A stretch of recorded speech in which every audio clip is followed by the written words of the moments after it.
Bu da bir yapım eki, ımsamak. Tamam mı? Bu da bir yapım eki. Cı da bir yapım eki. Ama cı isim yapıyor kelimeyi.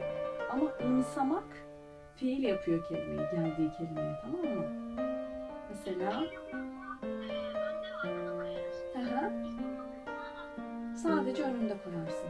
Çok net, çok güzel özetledin. Aferin. Heceleri göstermek için de yine aynı şekilde kullanacağız. Her sabah uyanır uyanmaz Ayımonti mağarasından çıkıverdi.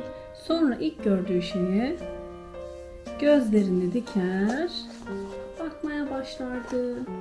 Bir sabah çıktığında dışarı gördü küçük bir yaprağın üstünde kahvaltı yapan Uğur Böceği ailesini. Baba, anne ve çocuk. Minik tabakları, minik sepetleriyle uç uç böcekleri.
Köpekler saldırmaz inşallah. Koş koş. Gel. Gel şuradan ısır.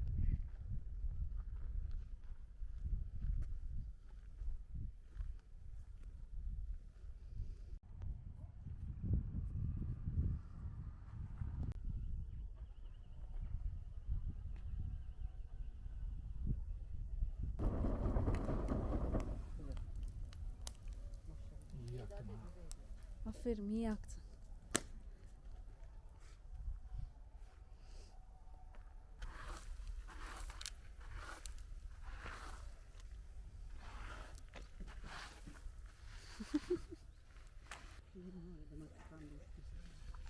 Domatesler.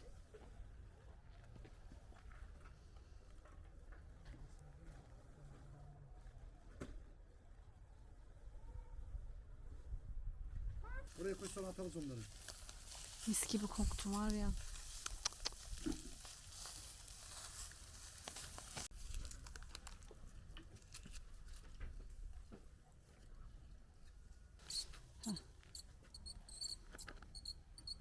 Bu daha 15 gün ancak orayı ekelim.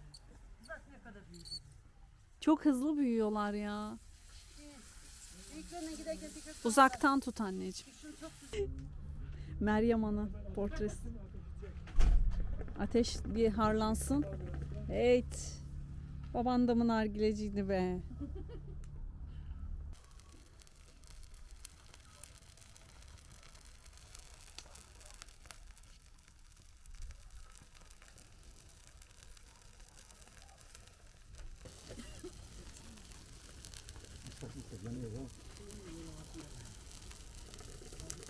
Mis gibi de koku yayıyor ya. Çok sevdim. Onun için o kadar duman.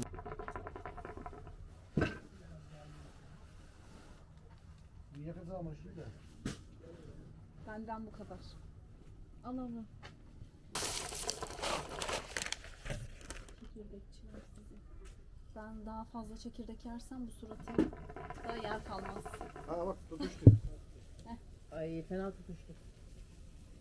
Aa, ne oluyor Ha kan? bunu Kaçıyor durduralım. ama. İki tane kafa attım. Götürün buraya boyunda kördü. Kendi götürdüler ya. Ha bunu bir bağlayamadım. Bir Bu da bağlayamadım. mı yanacak? Bak ya, ateş böyle yanar ha. Yok aferin doğru Aferin, bravo. öyle yani. Aynen doğru söylüyor Bu ama akşam bunu kaynarsa olduğu akşam da dedim size. Böyle ateş yapar. herhalde cehenneme döndürüyorsun burayı.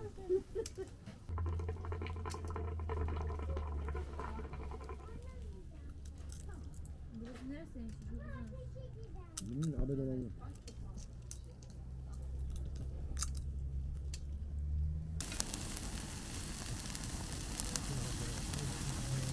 Değil.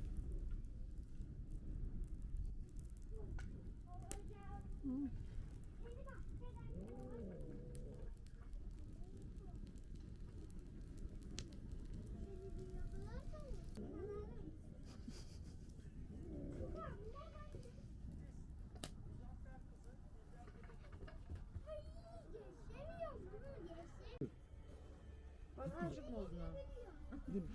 Gitmeyeceksin bir yere.